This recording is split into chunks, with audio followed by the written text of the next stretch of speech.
We are back with Bernie Richardson and his interview for the Eastham Historical Society's Oral History Project. We are still at his home on South Eastham Street in Eastham, and the interviewers are still Rick Lindholm and Marca Daley. About the farm At home? in Maine, yeah.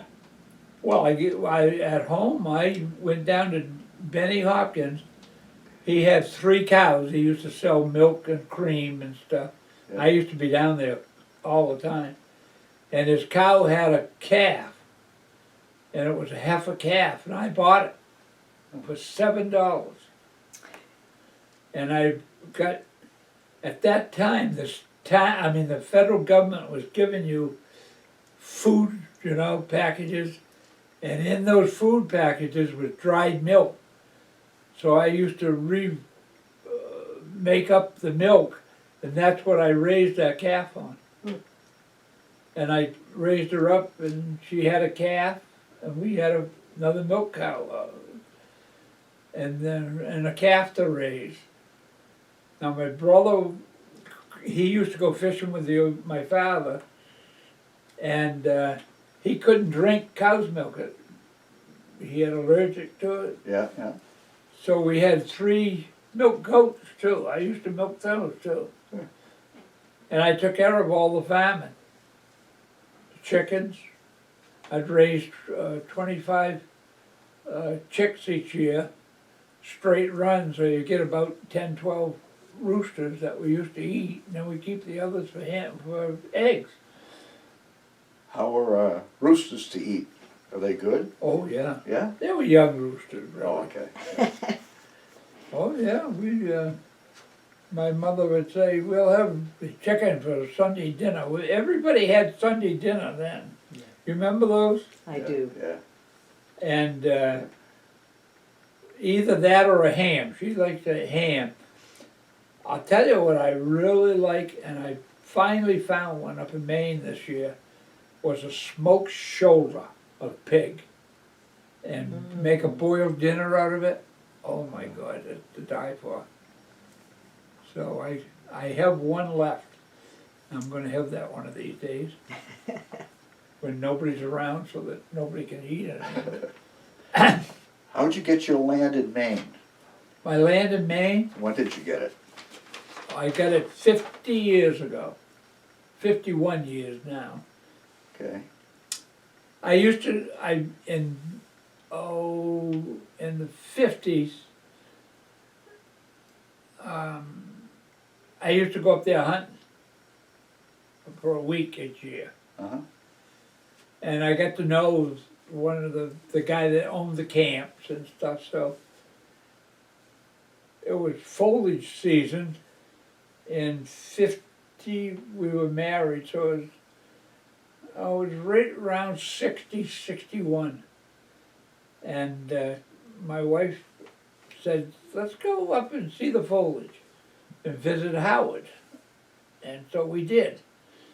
And I said to Howard, who was a Maine guide and he owned the camps up in the Fox and Lake Moxie. And he said, God, stay overnight. So we stayed overnight. And I said to him, is there any land or farms, old farms around for sale? He said, God, if you go, you told me how to get there. And there was a road off of the main road. Well, I missed that road. So I kept going and I came out in Abbott. And I headed towards Guilford, and I was going down the road and there was a sign up that said 50 pounds of Maine potatoes for $2. Well, I said to my wife, I said, we ought to stop and get a couple bags for the winter. So we did. And I said to the girl there, who I found out later her name was Betty Patterson, I said, is there any land around here for sale? God, she said, my father's got 80 acres down the road there. So I said, oh yeah. So she told me how to get there, and I took a ride down and looked at it. And and I never said no more, but I gave him my name and address. About a week later, I got a letter from the real estate agent. How he heard that I had looked at the land, did I like it? And they wanted $2,200 for it, 80 acres. Wow. So I said to my wife, I said, how much money we got in the bank? She said, about $2,500. I said, that sounds good. So I wrote him back and I sent him a check for $200 and said I'd give him $2,000 for the land. And here was a check. If they didn't want it, just tear up the check. They accepted it. Oh, Wow. So I bought the 80 acres for $2,000. And that was in the early 60s, 61? That was in 1950, in 1961, yeah. Yep. wow. And do you still have that land? Oh yeah, that's, well, then I bought another piece, a 21 acre piece, off of his, the woman that had a farm. Her husband, the tractor tipped over on him and killed him. So she sold off a piece of land. I bought 21 acres to go with my 80. And then I bought a couple other small pieces, so I ended up with 107 acres. And how much did you of that acreage did you farm? Farm? Yeah. I made a pasture, and I farmed probably 6 or 8 acres of it. Oh. And I raise 3 steers a year, usually. So were you living there full time No. or part time? Oh, no. I built a camp. So how often do you go up there? How often do I or did Yeah. I? Do you? Well, I go up the middle of April and I stay till November. Okay. Now, I didn't at one time, Ah. but now I do. And how long have you lived in this house? Because this is an Says old three-quarter cape. 1950. No, 1961. About the same year I bought that land. And you've got a story about this land, I've heard. Oh yeah.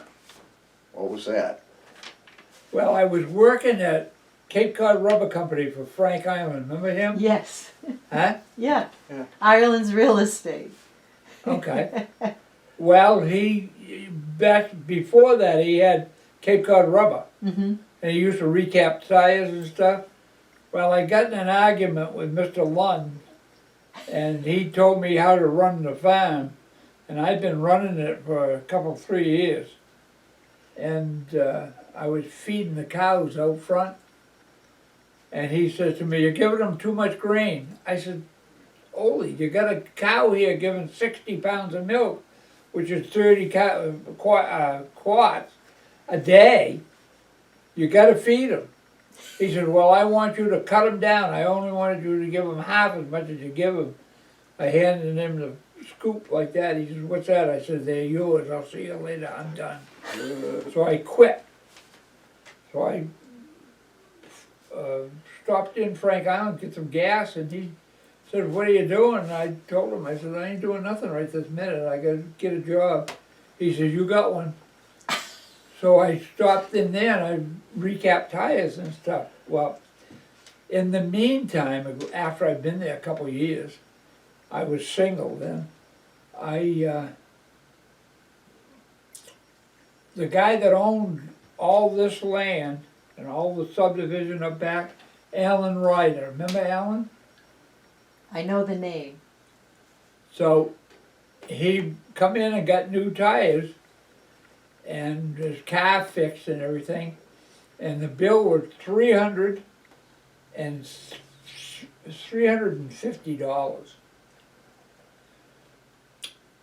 So he said to Frank, "Well, I got 2 lots down on South Eastham Street. I'll give you the 2 lots for the bill." And Frank said, "No, I don't. I want my money." So I came home that night and I said to my wife, I said, "How much money we got?" I said, how much you need? I said, I need $350. And she said, we were living down North Eastham then by the church, down Cooksbrook Road. Oh, right. And she said, yeah, we got that. So I went Frank and I said, if I pay you off, and Alan was there, and I said, will you give me those 2 lots? He said, sure. I said, okay, so I bought these 2 3/4 acre lots for $175 a piece. They now are assessing them for $100,000 a piece. But what it was a big hole that they took to build the highway when they built it in 1930s, and they used that fill. So here we had a big hole. So my brother-in-law, Les, was a builder, and we took a surveying, and we estimated that the exact height that was down below the road was 11 blocks. So what I did is we made a footing and put a foundation. I bought it, but we put the footings in, put the foundation up, and then started to build the house. In the meantime, First National had bought Higgins's up in South Orleans. Up in Orleans. So they had to take that hill down, and they didn't have a place to put the fill. So they put 152 10-wheeler loads of fill in here for $2 a load. Oh my God. So I had this all filled in. You lucked out. Wow. Well, yeah, You made your own basically. Yeah. And then I built the house myself. Is that when you started building as a Yeah. as a regular builder? Yeah. As so many people in Eastham did. Oh yeah. But how many Wow. houses did you build as a builder? Do you know? Somewhere around 150. Wow. Wow. But I did a lot of mid-cape Richardson homes. Yeah. They were panelized. Yeah. I did a lot of those.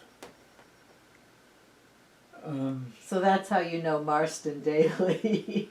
Well, I went, when I got through with Frank, I went to work for Eric Fisher. He was a plasterer and drywaller, so I went drywalling with the guy that worked with him, Harold Q. Oh. Remember Harold? I worked for Harold. Did you? Yeah. Yeah. Drywalling? Finishing. Yeah. Yeah. And so when I was working for Eric, we were slow there for a little bit, so he went as Marston was building a house for him. So I went up there and worked with Marston for Yeah. a couple of weeks, a month or something. So that's how I knew Marston anyway. Right. So, I have a question kind of to finish up. What do you think is the biggest difference between life in Eastham, let's say in the 60s when you built your house and had worked the farms and things, and life in Eastham now? Because you're still in your home, same town. the difference is the influx of people that are not Cape Codders, are not attuned to the Cape Cod way of life. They, the first thing they do, well, in the town hall one day I was in there and this woman said, oh, we're moving here from New York because we want to save the Cape. And I told her, I said, you really want to save the Cape? Oh, yes, it's so beautiful. I said, then pack up and go home. Well, she didn't like that. But it's true.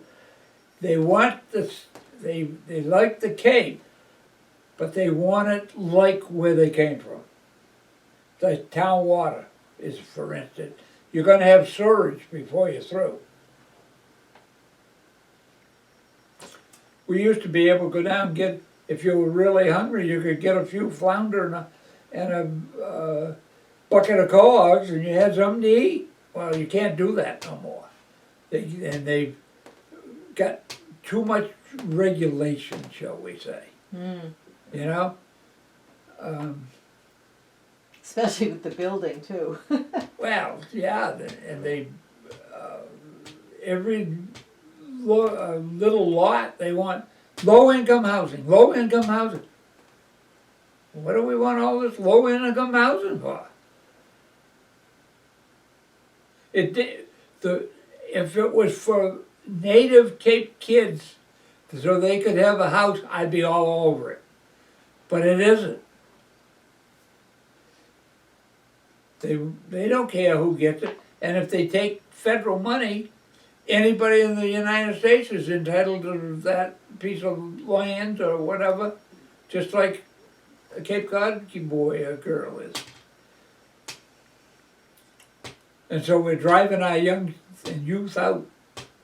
That reminds me, you had something to do with the folk school. Yeah, I was on the Cape Cod Technical High School committee for 35 years. And what did you do? Did you ever teach building or I never taught anything. anything? Okay. But I was instrumental on some of their committees. I was on the finance committee, I was on the school maintenance committee, I was chairman of that. We put a new roof on that building that had it cost $1 million. We did it all with donations. Never cost the taxpayer a penny. So, and Bob, who was the superintendent, will verify that. I went into his office and we used to put in a requisition to the state to get some money to fix up the school. Mm-hmm. We were always turned down. So I went into his office the last time we were turned down, and I said, Bobby, invite all of our legislators to a breakfast at the restaurant we had there. Yeah. This is the vocational school in Harwich. Yep. Yep. So he's a member from Chatham said, oh, we did that, and you won't get two of the people here. I said, well, we're going to try. Every one of our legislators showed up. And we gave them a fantastic breakfast. Believe me, because I was there to partake of it myself. But anyways, I think it was 3 or 4 days later, we got a call from the building committee of the state up at the legislature. We want to come down and look at your facility. So we gave them a breakfast. They came down, looked at our facility, and approved 120, well, we had to go and have the town meetings and everything, but we got $121 million to build that new school. Wow. And I want to tell you, I've been there. It is a beautiful, beautiful facility. This is the brand new one. Huh? This is the new one. Yep. Yeah, yeah. They I tore haven't down been the over old there one. yet. Huh? I haven't been over there yet. Well, I've only been there once, but it was Right. fabulous. It's fabulous.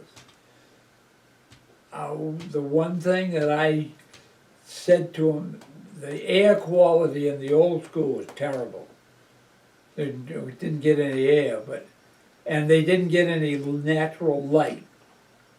But so I said to the school committee that went to the architect, make sure that every classroom has light, natural light, and all that is shipped so that the southwest wind in the afternoon, where it comes southwest, blows all the smoke and stuff away from the school. And that's what they did, and it's beautiful. Oh, wow. Mm-hmm. That's my old Cape Cod ancestry talking now. Yeah? My grandmother's father's brother was Osmond Chase, and he was lost in the Cape Cod Life-Saving Service when the barges came ashore in Monomoy. So I do go back in history here. Wow. Can we come back and talk to you again sometime? Well, Well. of course. I hope I didn't bore you. No. No. Thank you very much. And I'm going to turn off the camera for now, but we'll be back. When you're in a better mood. I'm in a good mood. I'm joking with you. I'm going to zoom in on you for a moment and say thank you very, very much. Well, I hope that you learned a little something. We did. Yeah. Thanks.